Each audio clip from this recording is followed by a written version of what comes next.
Thanks for being with us. There's been more violence in Gaza and Israel after the killing of a Hamas military leader in an Israeli airstrike on Wednesday, with hundreds of people turning out in Gaza City for the funeral of Ahmed Jabari. And in the last hours, there have been reports of killings both in southern Israel and Gaza City. Ben Brown is in southern Israel for us. Yes, hello and welcome from the town of Kiryat Malaki. This is where Hamas rocket got through the Israeli anti-missile defense shield and scored a direct hit on an apartment block just behind me. You can see it there. You can see exactly where that rocket hit the top 2 floors of the building. Now, 2 families were in there. They'd heard the air raid sirens go off. They didn't have time to get to one of the many shelters around here. And the result was that 3 civilians were killed. 2 of them, I gather, men, 1 woman, and also a baby who was critically injured in that attack. The Israeli Defense Force are saying that 180 rockets have been fired from Gaza in that direction into southern Israel since what they call the surgical strike that killed the military leader of Hamas yesterday afternoon, Ahmed al-Jabari. Well, the Israeli airstrikes inside Gaza have also continued. 11 killed yesterday, 3 more killed inside Gaza today. This crisis does appear to be escalating. Let's get the latest now from our Gaza correspondent, John Donnison. Thousands of Hamas supporters have gathered here at the main mosque in Gaza City for the funeral of their military commander, Ahmed al-Jabari. It's a potential flashpoint. There are a few senior Hamas figures here, but I suspect many of them are in hiding, possibly underground in bunkers. It started off as a relatively quiet night, but this morning things picked up. We heard the thud of Israeli airstrikes across Gaza. We've seen the vapor trail of Palestinian rockets being fired across the border into Israel all morning. We're hearing from the Israeli side there have been casualties. 3 Israelis killed by Palestinian rockets. In Gaza too, more casualties, at least 3 Palestinian militants killed just today. There have been civilians killed as well in the course of the past 24 hours, including children and a young baby. The fear here in Gaza is that this could be the start of another war.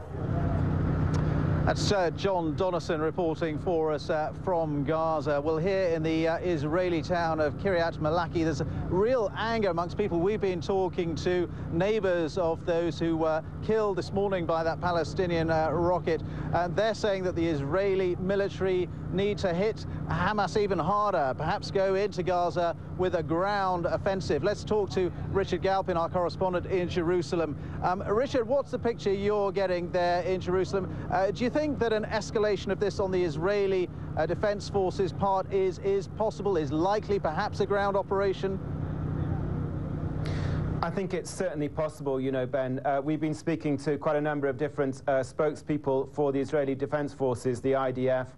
All of them are very clearly saying that all options remain on the table.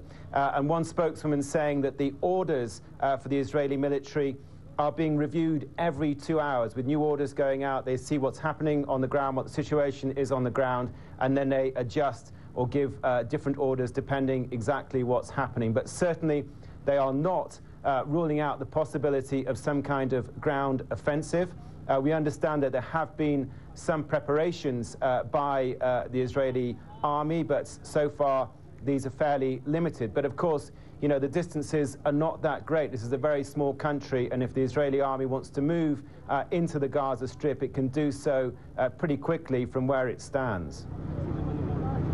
And in terms of the politics of all this domestically, Richard, some people have been alleging that the Prime Minister Benjamin Netanyahu, one of his motives perhaps in doing this is that he's got an election to fight pretty soon in January. Yes, I mean, obviously it's difficult to be absolutely definitive about that, but I think certainly many analysts believe that electoral politics are playing into all of this. As you say, the election comes within the next couple of months, and clearly Mr. Benjamin Netanyahu wants to appear to be strong. He does not want to be seen as a prime minister who didn't act when there have been a pretty significant number of rockets being fired into Israel before they took out Mr. Jabari yesterday, the Hamas military wing leader. So they are saying, or certainly I think, you know, that for Mr. Netanyahu, in terms of how he looks, his posture prior to these elections, then there may be a calculation that taking this action could help him. OK, Richard, thank you very much indeed. Richard Galpin there in Jerusalem for us. Well, now we've seen these flare-ups between the Israelis and Hamas in Gaza before, of course, most notably 3 years ago, when there was an Israeli ground offensive. One of the things that makes this different is that since then, of course, we've had the Arab Spring, and in Egypt, we've had President Mubarak ousted. We've got a new president, President Morsi, from the Muslim Brotherhood, with very close links to Hamas. So there is a different dynamic politically, diplomatically, if you like. Let's go to Kevin Connolly, our Middle East correspondent, who's in Cairo for us today. Kevin, as I say, a different dynamic. And do you think that gives, emboldens perhaps, Hamas and their leaders when they take on the Israelis like they are doing at the moment? I think it's part of the Hamas political calculation that the last couple of years has seen the tide turn in the direction of political Islam. They believe in the end that will benefit them. As you say, they have their roots in the same movement, the Muslim Brotherhood, as does Mohamed Morsi, the president of Egypt. So I think they do feel that they have the tide of history, the grain of history with them in their attacks against Israel. They have been getting more money in from some Arab donors. They've been getting more visible signs of diplomatic support. And they, I think, will be looking now for very strong diplomatic reaction from Egypt to show that the Arab Spring has changed strategic realities here. So already we've had, for example, Egypt recalling its ambassador from Israel. And we have to remember that the very existence of diplomatic relations between Egypt and Israel is a key element in the American-sponsored stability the Middle East has seen over the last few decades. Recalling an ambassador, of course, does not mean those diplomatic relations are at an end, but it does mean they're under strain. And I don't think anybody here in Egypt would care to guess when and in what circumstances that ambassador is going to be sent back to Tel Aviv. Yeah, and I mean, President Morsi, I gather, in the last few minutes has described the Israeli attacks in Gaza as unacceptable, but realistically, apart from diplomatic gestures, what can the Egyptian government do about this? Well, that's a very good point, Ben. He appeared in a recorded statement talking about aggression being unacceptable and leading inevitably to instability. So that is the Egyptian view of these operations in Gaza. And we're quite right, of course, to talk about the shared political roots between President Morsi on the one hand and Hamas on the other. But President Morsi has to balance that relationship between Egypt and Hamas on the one hand with Egypt's very important strategic partnership with the United States on the other. And of course, the United States tends to stand solidly behind Israel in these moments of crisis. So Egypt is facing an extraordinarily difficult diplomatic balancing act. And it's worth recalling at these sort of moments that men like President Morsi have emerged with extraordinary speed. He has very little executive experience, very little diplomatic experience, and this is a huge test, not just for the new strategic realities in the region, but for Mohamed Morsi personally too. Kevin, many thanks indeed. Kevin Connolly there, our Middle East correspondent in Cairo for us today. Well, let's get the perspective of the Israeli Defense Forces, the Israeli military, because I'm joined by their Home Front Command spokesman, Home Front Command Southern District, Lieutenant Colonel Moti Neumann. Thank you very much for being with us. I mean, first of all, we should talk about the tragic deaths that we've seen in this town. You have an anti-missile protection system, but clearly on this occasion it hasn't worked. It can't work every time a rocket comes in. I can't say nothing. I can't say anything about the missile intercepting system because it's not in my daily work. I can answer you about other things regarding civilians and what's happening all around us. I mean, how shocked are you that so many people have died in this particular rocket attack on this apartment block? We're very shocked. We had here 3 dead people. We had few wounded people. One of them is a child. We have a few post-trauma victims, and it's a very, very sad attack. Very sad. And just tell us, when you hear that a rocket is coming in, the sirens go, we took to the shelters ourselves. What is the advice to people in towns like this that are very vulnerable to rocket attacks? What are you telling people to do? First of all, they have about 30 seconds to do something. We advise them to go to the safest place they have where they're in right now. If they're at home and they have a protective room, that's the best thing. If they don't have a protective room, they should go to the stairway, because that's more protective than the balcony you see over here. The civilians know quite well what they're expected to do, because we give every day the daily guidelines of what to do and how to behave, because the daily guidelines tell them if they go to school, if they can go to work. We try to put them in the most safe place and not take them out where they shouldn't be in a day like this one. We try not to disturb the routine of life of people. I can tell you, my wife and kids, I live near Gaza also, they're in the house near the protective room right now. They're not going anywhere. I mean, people are clearly terrified here. You can't blame them. But people equally, Palestinians, are terrified inside Gaza when they see your warplanes coming in, carrying out airstrikes and killing people. We know that the Hamas military leader was killed yesterday, but there were children killed as well.